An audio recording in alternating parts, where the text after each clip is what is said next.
Hello বন্ধুরা, আজ আমি আপনাদেরকে নিয়ে এসেছি দক্ষিণ পশ্চিম বাংলাদেশের ঐতিহাসিক জেলা বাগেরহাটে। নিশ্চয়ই বুঝতে পারছেন, আজ আমরা রয়েছি ষাট গম্বুজ মসজিদে। এই মসজিদটি নির্মিত হয় 1500 শতকে মহান সাধক ও শাসক খান জাহান আলী রহমতুল্লাহর তত্ত্বাবধানে।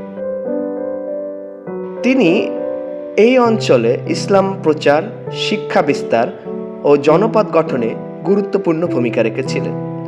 নামের কারণে একে ষাট গম্বুজ মসজিদ বলা হলেও বাস্তবে এখানে রয়েছে 77টি গম্বুজ এবং ভেতরে 60টি বিশাল পাথরের স্তম্ভ।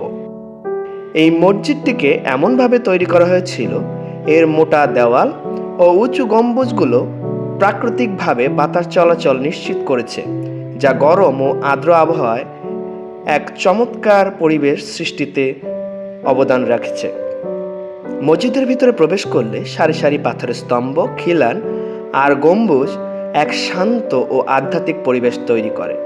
ধারণা করা হয় এই মসজিদটি একসঙ্গে নামাজ, শিক্ষা কার্যক্রম, ধর্মীয় আলোচনার কেন্দ্র হিসাবে ব্যবহৃত হতো। এখানে রয়েছে সুন্দর টেরাকোটার নকশা ও খোদাই কাজ। এই নকশাগুলো সেই সময়ে ইসলামিক শিল্পকলা ও বাংলার স্থানীয় স্থাপত্য রীতির সমন্বয়কে তুলে ধরে। মসজিদের চারপাশে রয়েছে প্রশস্ত খোলা এলাকা ও পুকুর।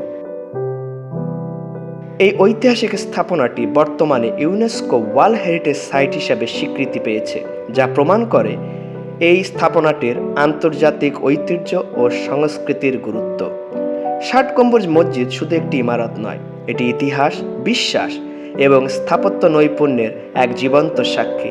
আপনি যদি ইতিহাস, ধর্মীয় ঐতিহ্য আর শান্ত পরিবেশ পছন্দ করেন, তাহলে বাগেরহাটের ষাট গম্বুজ মসজিদে আপনার জন্য অবশ্যই একটি দর্শনীয় স্থান।